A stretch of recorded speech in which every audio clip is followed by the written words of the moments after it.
জাল মাধ্যমিক শংসাপত্র জমা দিয়ে ডাক বিভাগে চাকরি পাওয়ার অভিযোগে এক যুবককে গ্রেপ্তার করল পুলিশ। পুলিশ জানিয়েছে ধৃতের নাম সরজিৎ মণ্ডল, বাড়ি বনগাঁ থানার রামচন্দ্রপুর এলাকায়। সোমবার রাতে পুলিশ তাকে গ্রেপ্তার করে।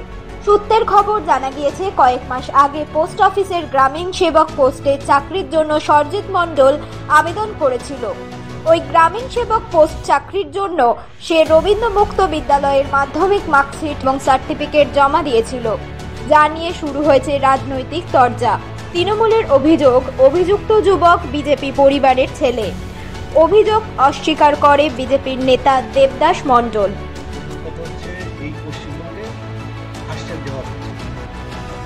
জাল পাসপোর্ট, জাল ভিসা, জাল আধার কার্ড, জাল ভোটার কার্ড, জাল দলিল, জাল রেকর্ড, এটা হলো পশ্চিমবঙ্গের বৈশিষ্ট্য। তৃণমূলের এই সরকারের এগুলো বৈশিষ্ট্য। আর তৃণমূল যেটা বলছে, ও কালচারটা তৃণমূলের, ওই কালচারের সাথে বিজেপিকেও যুক্ত থাকে না, ওটা তৃণমূলের কালচার। এই চুরি, চিটিংবাজি, জোচ্চুরি, ফেরেববাজি, এসব তৃণমূলের কালচার। বাংলার মানুষ এটা জানে। করণধর বলে একজন আছে, তারই আত্মীয় গ্রেপ্তার হয়েছে আপনাদের করণধর নেতা।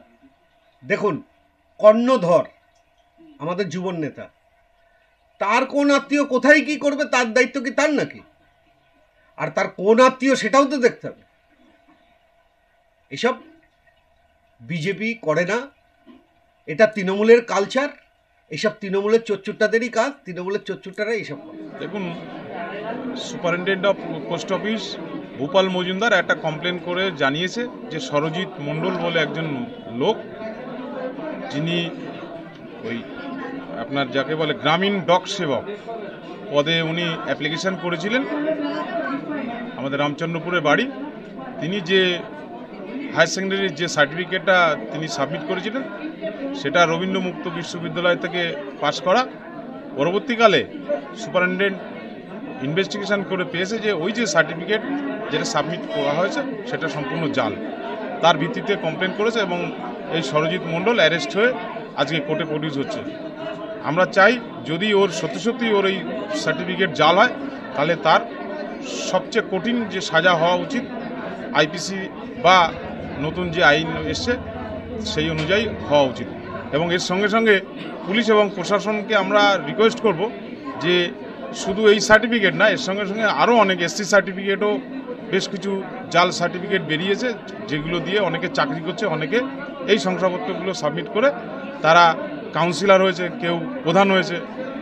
এইগুলো তার সঙ্গে সঙ্গে তদন্ত হওয়া উচিত। বিজেপির বিরোধী দলনেতা ঘাটবাউর পঞ্চায়েতে কর্ণধর এবং বিধানসভা হরিণঘাটারও দায়িত্বে ছিলেন, গুরুত্বপূর্ণ নেতৃত্ব। তার নিকট আত্মীয়, যাকে জাল সার্টিফিকেট দেখিয়ে পোস্ট অফিসের চাকরি দেওয়া হয়েছে, এফআইআর হয়েছে, পোস্টমাস্টার করেছেন, তার ভিত্তিতে গ্রেপ্তার হয়েছে। এবং সবটাই ভুয়ো। বিজেপির একদম উপর থেকে নিচ পর্যন্ত দুর্নীতিতে একদম ওদের সিদ্ধহস্ত। যেখানে যতটুকু সুযোগ সুবিধা পেয়েছে সেই অনুযায়ী দুর্নীতিতে ছেয়ে গেছে। এইমসের চাকরি বিজেপির সাংসদ বিধায়কদের বিক্রি করছে। বনগাঁ পেট্রাপোল একইভাবে সাংসদ বিধায়ক তাদের কোটা বিক্রি করছে। যেখানে পঞ্চায়েতে যদি কোথাও এতটুকু জায়গা পঞ্চায়েতে কোনো দখল করে থাকেন, সেই জায়গায় দুর্নীতিতে একদম ঘিরে ধরেছে। অতএব বিজেপি মানেই এরা দুর্নীতিতে একদম উপর থেকে নিচ পর্যন্ত দুর্নীতি দুর্নীতি দুর্নীতি। অথচ ওদের মুখে শুনবেন বড় বড় কথা, ওরা বড় কথা বলবে। সারা কেন্দ্র থেকে রাজ্য যে জায়গায় যতটুকু ক্ষমতা আছে, এখানে একটা পঞ্চায়েতে যদি একটু ক্ষমতা থাকে, সেই পঞ্চায়েতটাকে লুটে পুটে খাচ্ছে।